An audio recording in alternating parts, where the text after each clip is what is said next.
Hello guys, welcome to the channel.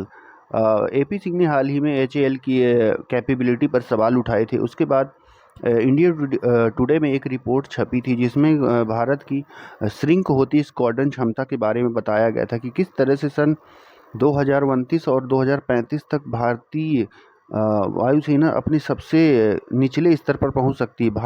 भारतीय वायुसेना के पास लगातार स्क्वाड्रन्स कम हो रहे हैं। 2032 तक एयरफोर्स के पास 28 स्क्वाड्रन ही बचेंगे। एक स्क्वाड्रन में अमूमन 18 से 20 तक एयरक्राफ्ट होते हैं। हालिया इंडिया टुडे की रिपोर्ट में आशंका जताई गई है कि 2035 तक भारतीय वायुसेना के पास लड़ाकू विमानों की संख्या काफ़ी कम हो जाएगी। भारतीय वायुसेना के पास इतनी संख्या कम हो जाएगी कि पाकिस्तानी एयरफोर्स जितनी ही बच सकती है। सरकार के मुताबिक ही भारतीय वायुसेना के पास हर हाल में देश की रक्षा के लिए 42 स्क्वाड्रन होना चाहिए, जो कि चाइना और पाकिस्तान को साथ में compete कर सके। पर 2035 तक भारत के पास 25 से 27 स्क्वाड्रन ही बचेंगे, लेकिन ये हालात बहुत ही चिंताजनक हैं। ऐसे में इस दौरान भारत में पास फिलहाल मौजूद जैगुआर, MiG-29, मिराज 2000 जैसे लड़ाकू विमान रिटायर हो जाएंगे। ऐसे में इन विमानों की भारी कमी हो जाएगी और इनकी जगह कौन लेगा।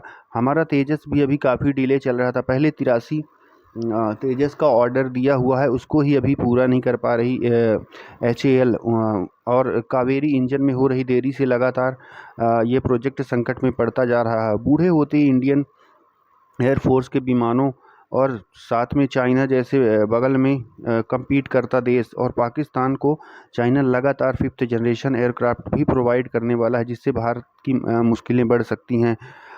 भारत को अब 2 मोर्चों पर लड़ाई की संभावना है और दोनों मोर्चों पर भारत को कम से कम 42 स्क्वाड्रन हर हालत में चाहिए ही होगा। 1970 के दशक से 1990 के दशक शुरुआत तक भारतीय वायुसेना में जगुआर लड़ाकू विमान MiG-29, मिराज 2000 को शामिल किया जा चुका है, जो अब काफ़ी पुराने हो चुके हैं और उन्हें रिटायरमेंट की ज़रूरत है।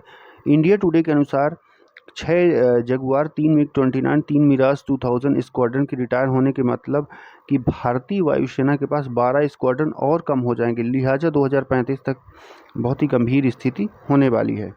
हालांकि भारत तेजस और AMCA जैसे 5th जनरेशन एयरक्राफ्ट पर काम कर रहा है, लेकिन अभी वो पहला इंडक्शन ही उनका 2032 से 35 के बीच में ही हो पाएगा। और वर्तमान में जिस तरह का जियोपॉलिटिकल माहौल चल रहा है और चाइना जिस तरह से एग्रेसिव होता है, तो हमें तो हर हालत में कुछ न कुछ जल्दी से करना ही, निर्णय लेना ही पड़ेगा। वहीं बात करें, हालांकि भारत के पास एक खुशी की बात यह है कि S-400 डिफेंस सिस्टम मौजूद है, जिससे काफ़ी राहत की बात है। जय हिंद दोस्तों, भारत माता की जय।